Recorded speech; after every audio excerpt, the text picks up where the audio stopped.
Part 1. 1. You are going to hear a conversation between an agent and a client. First, you have some time to look at questions 1 to 6.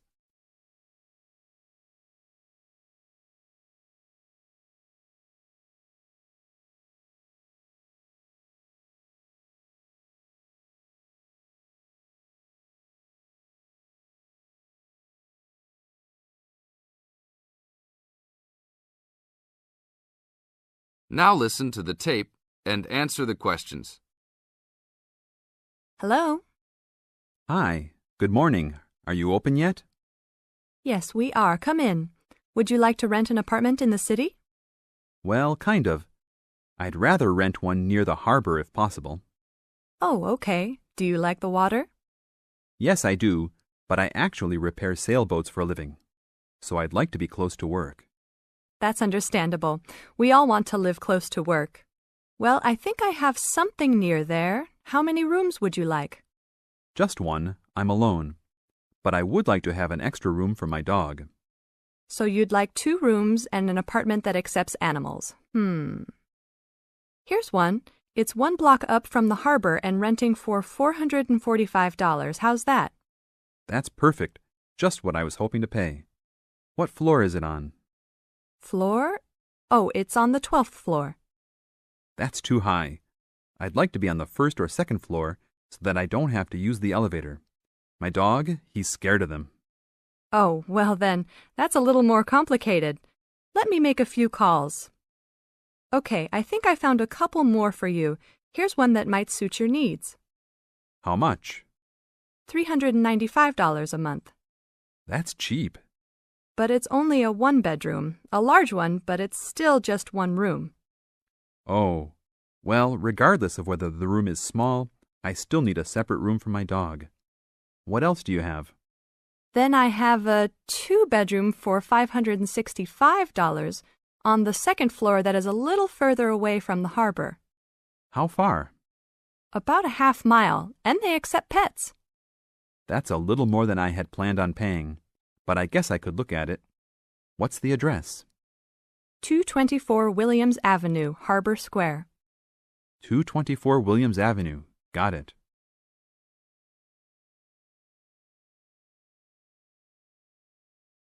Now look at questions 7 to 10.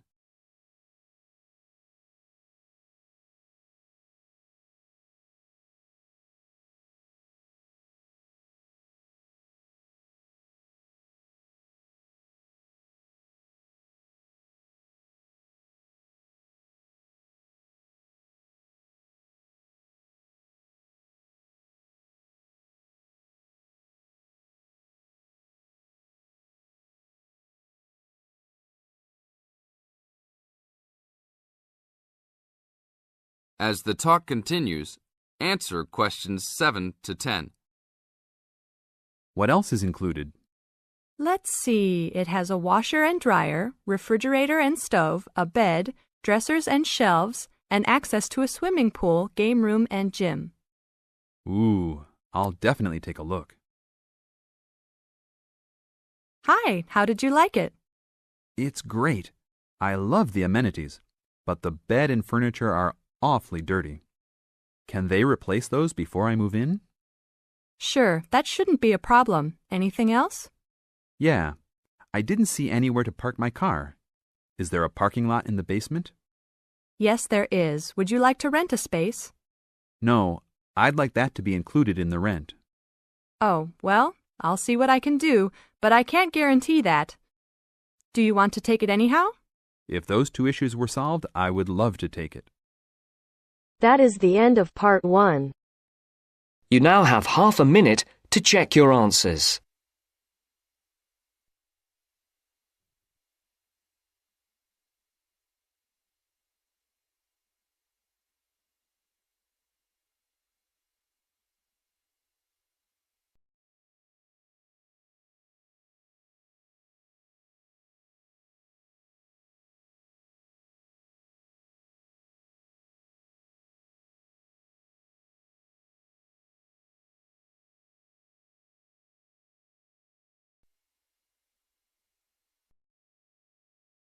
Now turns to Part 2. Part 2. You will hear a lecture on bird migration. First, you have some time to look at questions 11 to 17.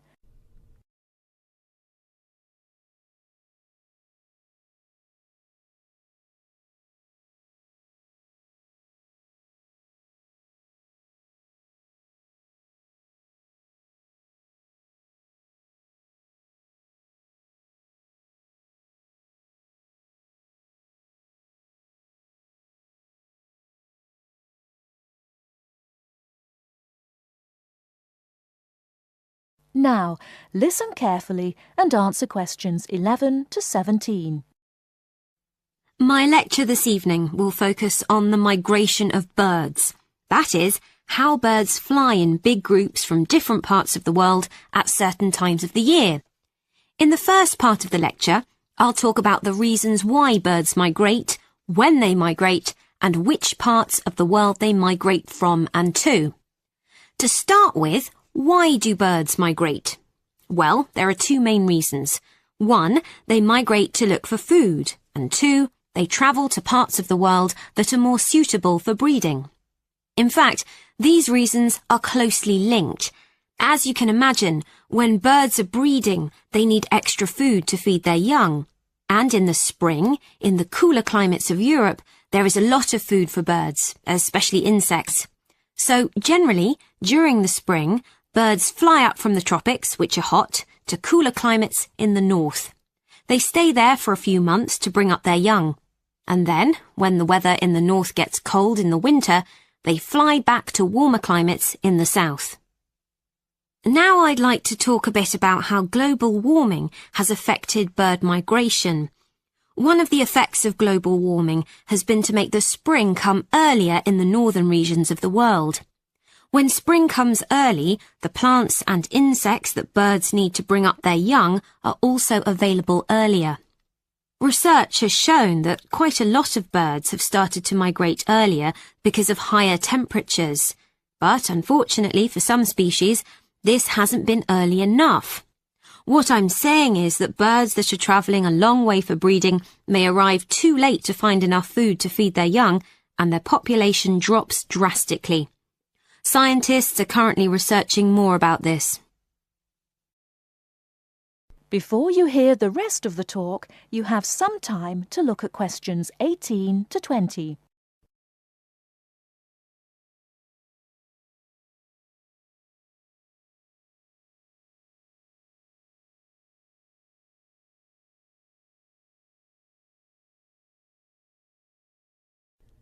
Now listen and answer questions 18 to 20. Now, I thought I'd finish by just briefly describing a few different patterns of migration. Migration varies with the type of bird and the area they come from. For example, one kind of migration is partial migration. This means that some birds in a particular species will migrate and others won't. It usually depends on how the weather affects food supplies, and very often happens in the tropics.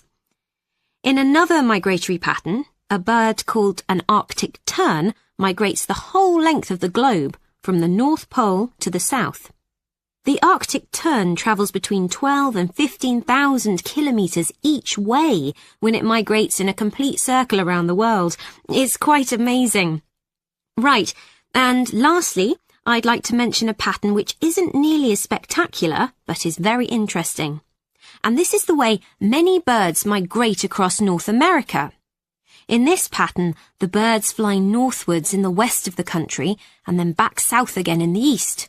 So, if you imagine it, they're actually migrating in a circular pattern, like the hands of a clock, not in a straight line, as we might think. That is the end of Part 2. You now have half a minute to check your answers.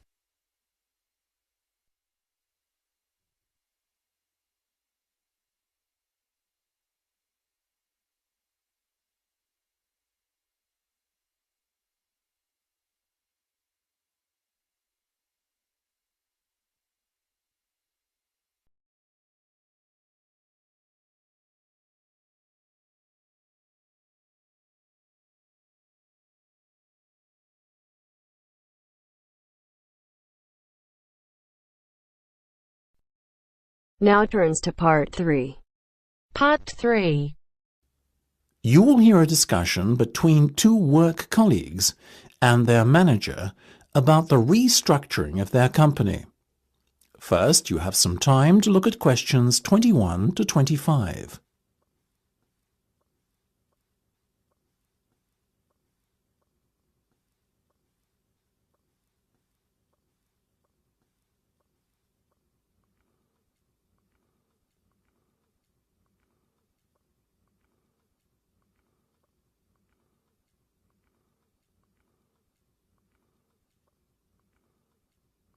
Now listen carefully and answer questions 21 to 25.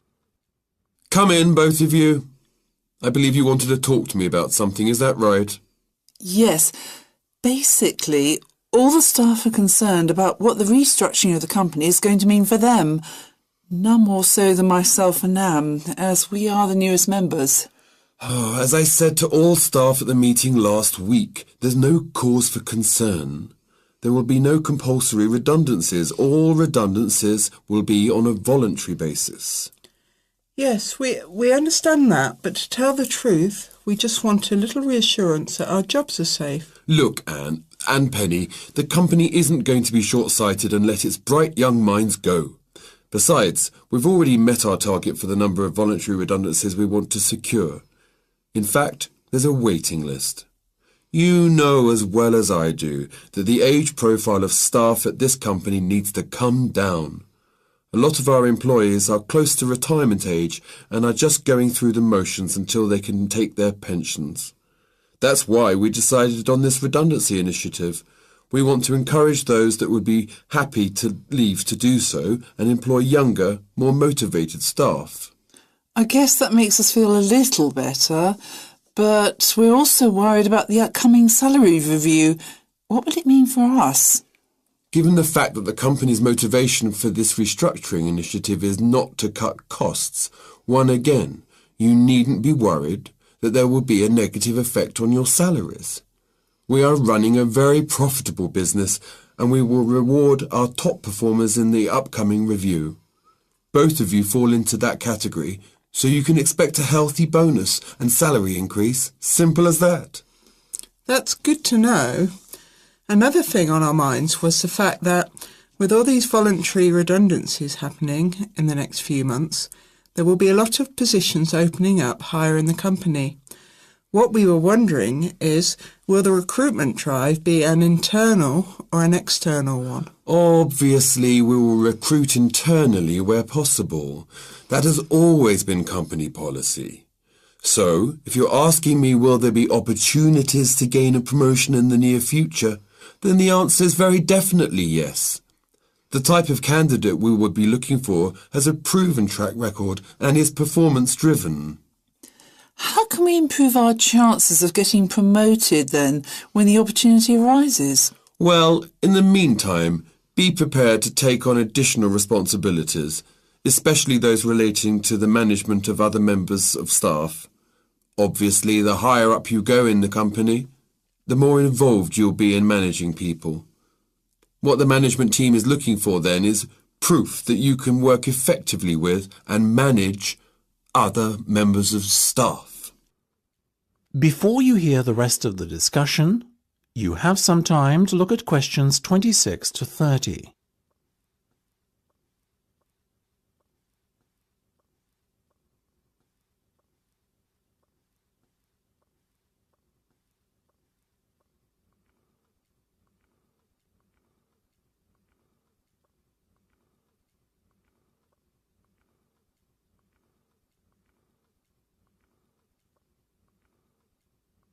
Now listen and answer questions 26 to 30.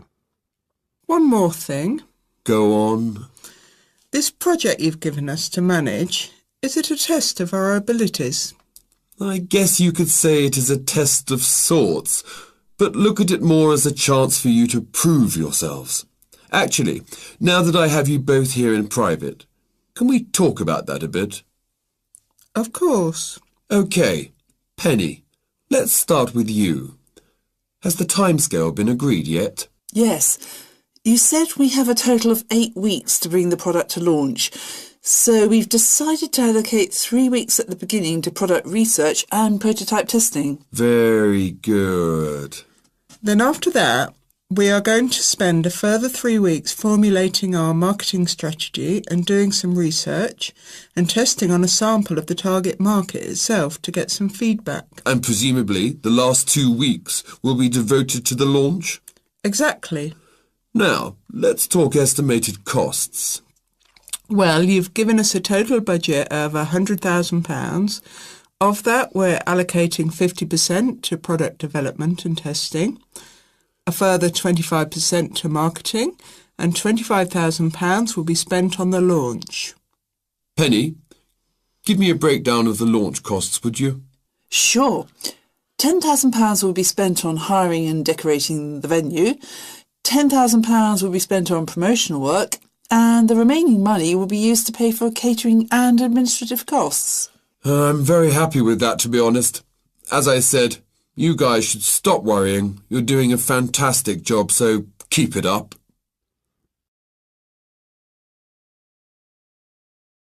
That is the end of part 3. You now have half a minute to check your answers.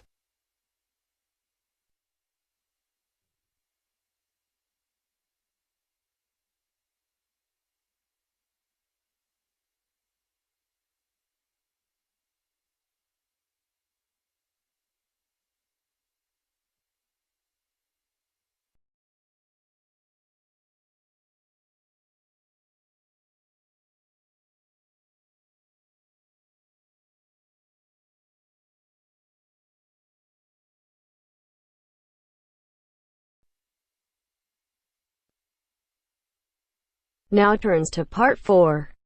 Part 4. You will hear a lecturer in education talking about some experiments done in the USA to investigate the effects of reducing class sizes. First, you have some time to look at questions 31 to 40 on pages 71 and 72.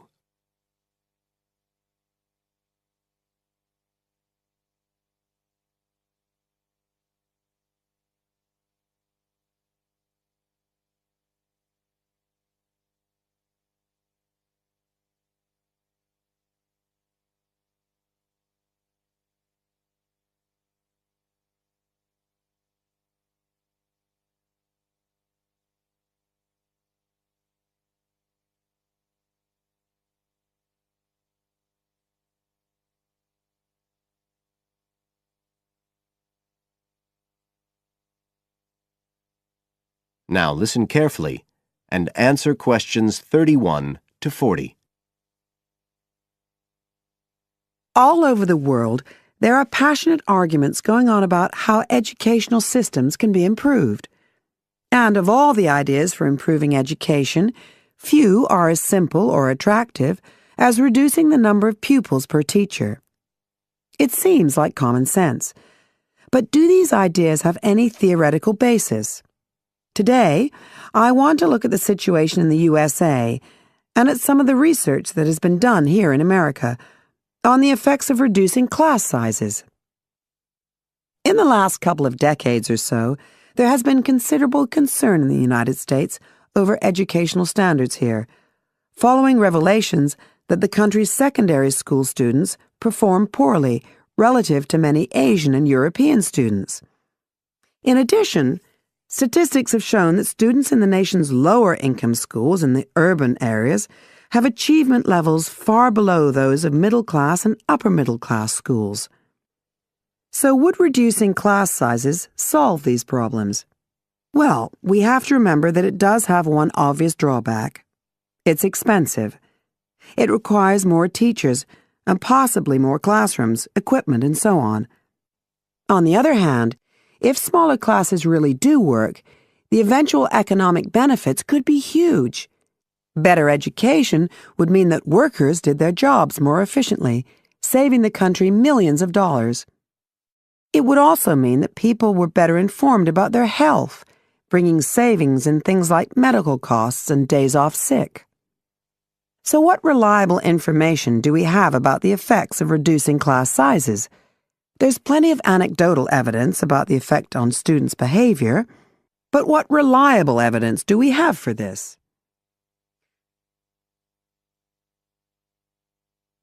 Let's have a look at 3 research projects that have been carried out in the USA in the last couple of decades or so. The first study I'm going to look at took place in the state of Tennessee in the late 1980s. It involved some 70 schools. In its first year, about 6,400 students were involved, and by the end of the study, 4 years later, the total number involved had grown to 12,000. What happened was that students entering kindergarten were randomly assigned to either small classes of 13 to 17 students or regular-sized classes of 22 to 26. The students remained in whatever category they had been assigned to through the 3rd grade, and then, after that, they joined a regular classroom. After the study ended in 1989, researchers conducted dozens of analyses of the data. Researchers agree that there was significant benefit for students in attending smaller classes, and it also appears that the beneficial effect was stronger for minority students. However, there's no agreement on the implications of this. We still don't know the answer to questions like how long students have to be in smaller classes to get a benefit, and how big that benefit is, for example. The second project was much larger and took place in California.